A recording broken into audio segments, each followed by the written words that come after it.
අද අපි කතා කරන්නේ Laravel seeders ගැන. මොකක්ද මේ Laravel seeders කියන්නේ?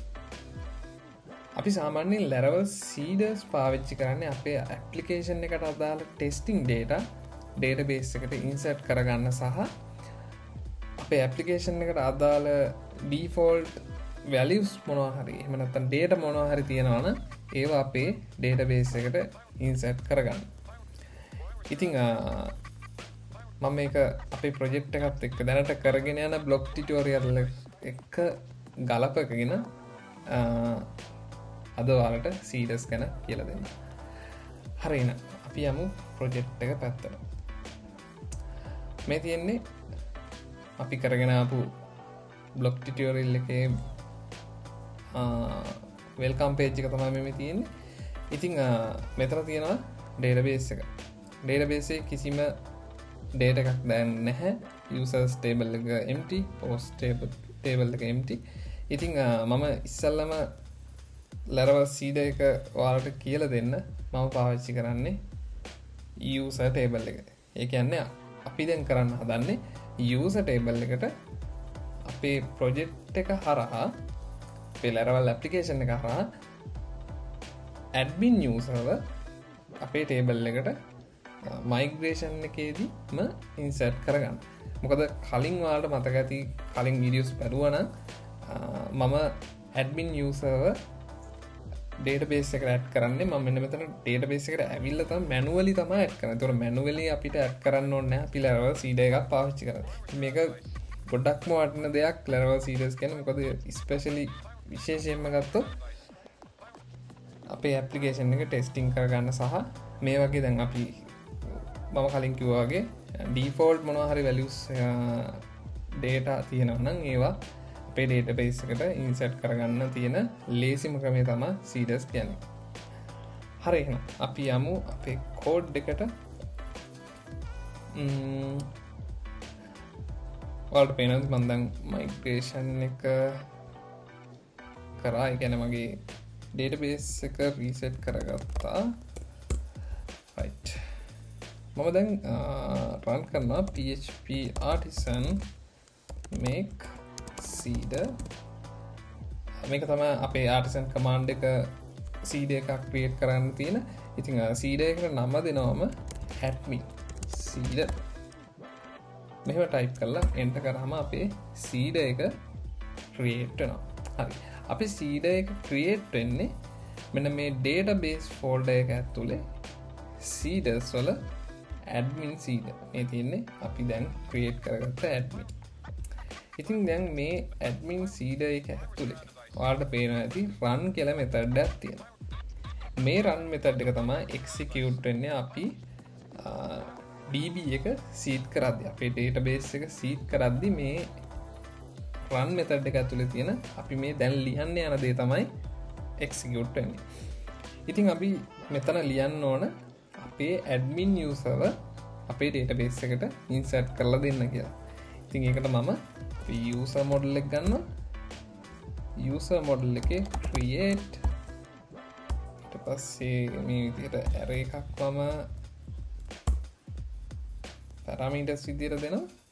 හරි. ඊට පස්සේ අපි user create කරන්න අපිට ඉස්සල්ලාම ඕන අපි යමු database එක පැත්තට user ඕන name එක. හරි. අපි දෙමු name එක. මම name එක දෙනවා administrator. හරි. ඊට පස්සේ email එක ඕන. email එක මම දෙනවා hello මේක මගේ personal email එක. ඊට පස්සේ අපේ field එක තියෙන්නේ email verified. අපිට මේක දැම්ම අවශ්‍ය වෙන්නේ නැහැ. ඒ නිසා මේක database එකේ default null විදිහට තමයි දාලා තියෙන්නේ. ඒ නිසා මේක required නැහැ.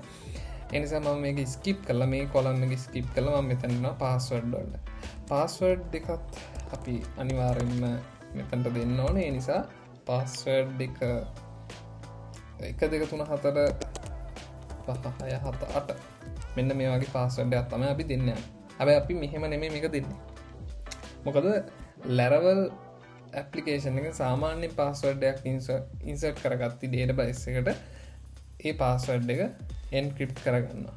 ඉතින් එන්ක්‍රිප්ට් කරගන්න නැතුව මෙහෙම දුන්නොත් අපි ඇප්ලිකේෂන් එකේ ඉඳන් ලොග්ින් try කරද්දි ලොගින් ෆේල් වෙනවා. මොකද මේක එන්ක්‍රිප්ට් වෙලා නැහැ. ඇත්තටම ඩේටාබේස් එකට යන්නේ 1 2 3 4 5 7 8 කියන වැලියු එක ඒක එන්ක්‍රිප්ට් වෙලා නැහැ. එතකොට ඩික්‍රිප්ට් කරද්දි අපි අර එහෙන් මේකම එන්ටර් කරලා ලොග් වෙන්න හදද්දී ඩික්‍රිප්ෂන් එකේ තියෙන ඒක ගැලපෙන්නේ නැහනේ. ඒ නිසා ඉර එකක් එනවා. ඒ නිසා අපි ඒක මෙතනදී එන්ක්‍රිප්ට් කරලා තමයි ඩේටාබේස් එකට යවන්න ඕන.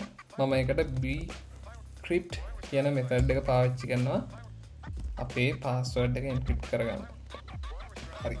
මේ විදිහට දැන් පාස්වර්ඩ් එක එන්ක්‍රිප්ට් කරගත්තා.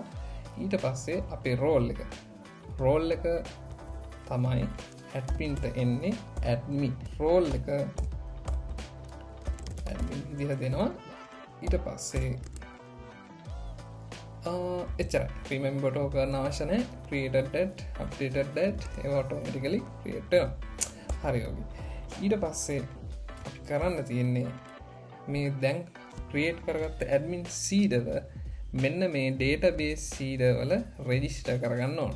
එතකොට මෙතන register කරගත්තේ නැත්නම් මේ admin seed එක run වෙන්නේ නැහැ. එතකොට ඒක අපි register කරගන්නේ මෙතනට ඇවිල්ලා means so this call admin seeder class. හරි. මෙන්න මේ විදිහට අපේ database seeder එකේ ඉඳන් අපේ admin seeder call කරනවා. එතකොට මෙහෙම call කරද්දි තමයි admin seeder එක ඇතුලේ අපි ලියපු මෙන්න මේ කියන user create වෙන්නේ. හරි. අපි seeder එකත් එක්ක කරන්න ඕන දේ දැන් අපි කරලා ඉවරයි. අපිට දැන් තියෙන්නේ මේක ටෙස්ට් කරලා බලන්න. ඉතින් මේ create කරගත්ත user අපි database එකට seed කරන්නේ. ඒකට artisan command එකක් තියෙනවා. ඒක තමයි php artisan db seed. මෙන්න මේ command එක run කරාම අපේ seed එක database එකට seed වෙනවා.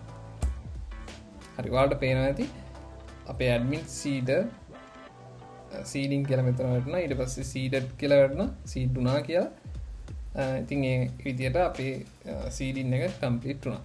දැන් අපි database එක check කරොත් මම refresh කරනවා. ඔයාලට පේනවා ඇති මෙතන අපේ admin user create ලා තියෙනවා. ඉතින් ඇත්තටම මේක ගොඩක් lazy seed එකක් පාවිච්චි කරන විදිය. දැන් අපි try කරලා බලමු මේ user පාවිච්චි කරලා අපිට log වෙන්න පුළුවන්ද කියලා application එකට. හරි. මම email එකේ hello@masondev password 1 2 3 4 5 6 7 8. හරි. මම login උඩ press කරනවා. ඉතින් පරණ විදියටම මම application එකට log වුණා. මෙතන administrator කියලා ඉල්ලලා තියෙනවා. මට post දාන්න පුළුවන්. කිසි ප්‍රශ්නයක් නැහැ. ඉතින් මේක තමයි අද ඔයාලට ගෙනාවු වීඩියෝ එක. වීඩියෝ එක ගොඩක් හොඳට තේරෙන්නේ නැති කියලා හිතනවා. ඉතින් දන්නේ නැති ඕනම දෙයක් පහලින් කමෙන්ට් කරන්න. ඒ වගේම වීඩියෝ එක හොඳයි නම් ලයික් එකක් දාන්න. channel එක subscribe කරලා නැත්නම් අදම subscribe කරන්න. එහෙනම් ඊළඟ වීඩියෝ එකෙන් හම්බ වෙමු. ඔයාලා හැමෝටම සුබ දවසක්.